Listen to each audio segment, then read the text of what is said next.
My brothers and sisters in Christ, this Sunday's Gospel reminds us of our need to unplug, to rest from time to time. The Lord be with you. A reading from the Holy Gospel according to Mark. The apostles gathered together with Jesus and reported all they had done and taught. He said to them, "Come away by yourselves to a deserted place and rest a while." People were coming and going in great numbers, and they had no opportunity even to eat.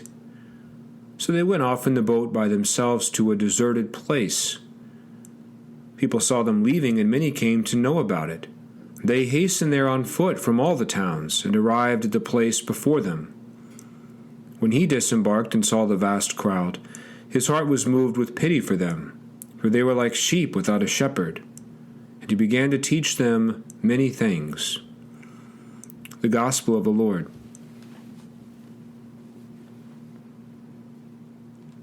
I remember when COVID first reached the shores of America, many thought it would disappear as quickly as it arrived. 2 weeks of nothing, we thought. The perfect time to rest.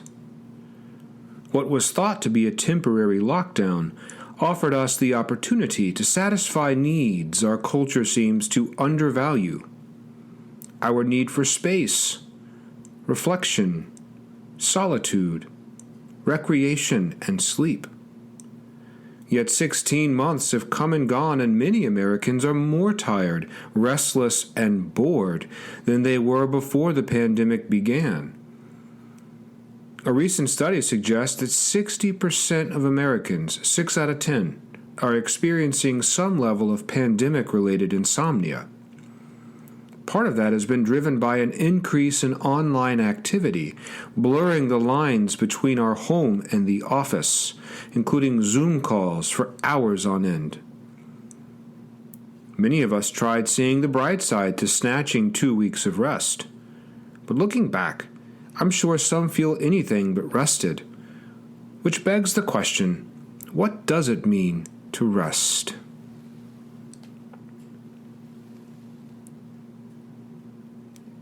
Rest doesn't necessarily mean a lack of activity, but it does mean a break from the stimulation that so often dominates our lives.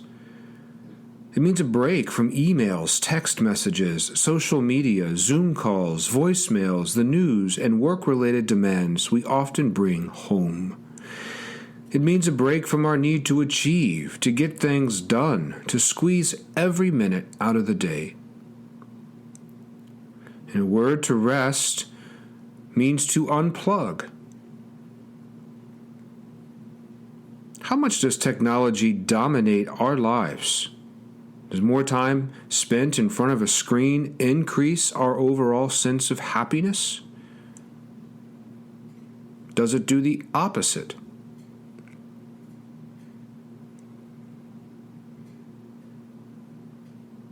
A few weeks ago, we held our summer CCD program here. 94 kids registered. It was amazing to see this parish bustling with life. Throughout the morning, you could hear kids walking down the hall, laughing in classrooms, playing outside. At least one teacher even collected her students' cell phones every day. While there may have been a temporary panic, how can I live without my phone? By day's end, many were grateful for the time away. Little did those kids realize just how much they needed to contemplate, to laugh, to see another person face to face and sink into a real conversation. Jesus reminds us that it's not only okay to unplug, it's also necessary for our mental, physical, spiritual, and emotional health. Look at the way God modeled his own life while here on earth. 90% of his days, 9 out of 10, were spent in Nazareth, a small town in the middle of nowhere. Even during his brief 3-year ministry, Jesus stepped aside, taking time to pray, to sleep, to rest. Now, a brisk reading of the Gospels makes it seem like Jesus never stopped, as if he was a workaholic who held a tightly packed schedule, performing miracles, healing the sick, and bringing the dead back to life. Though he did these things, he also took time to replenish himself. In today's gospel, for example, Jesus is surrounded by people who need him. They're tired and hungry and sick. But he says to his disciples, "Come away by yourselves to a deserted place and rest for a while." What makes this particularly difficult for the disciples is the fact that they have just returned from their first missionary journey. In last week's gospel, Jesus gave the disciples power to cast out demons and heal the sick. Now they've returned. You can imagine how eager they must have been to rush right back into action, continuing to do good. People need us. How can we stop now? They must have thought. But Jesus insists, "Come away. Come away with me and rest for a while."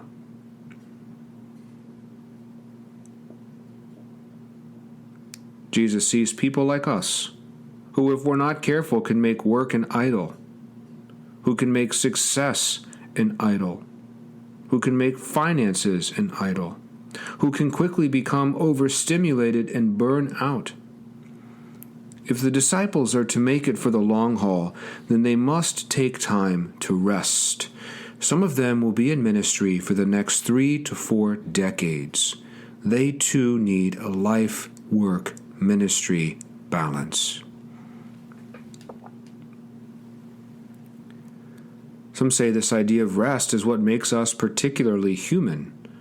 While technology keeps us connected, rest affords us the time we need to sit around a dinner table unplugged, diving into a meaningful face-to-face conversation with our own flesh and blood.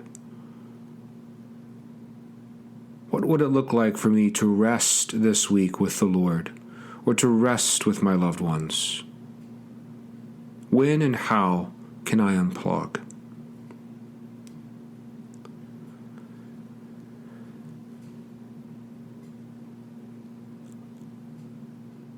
If Jesus could take a break from ministry, literally a break from saving the world, then how much more do we need to? Let the world keep spinning while we nourish ourselves for a while. Trust me, every email, text message, and posting on social media can wait. They'll be there when we return.